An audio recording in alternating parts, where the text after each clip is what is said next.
Calibration is a state requirement that consists of exchanging a current device for one that has been recently tested and set to state regulations. The data stored on the device will then be uploaded for review.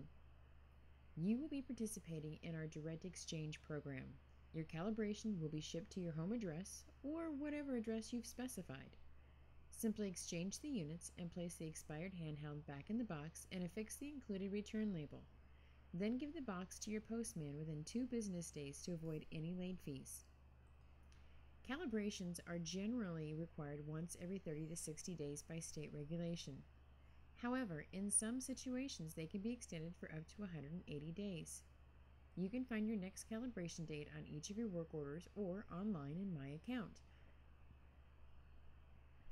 Keep in mind, your calibration will not ship if you have not returned all of the appropriate paperwork, if you have a past due balance, or if there is any outstanding equipment due on your account.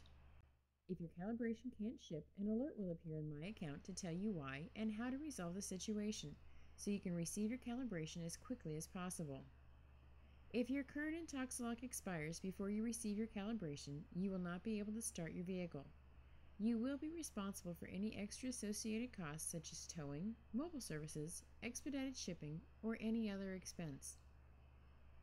For more information regarding your Intoxalock, please watch the rest of the user's videos or review your user's manual.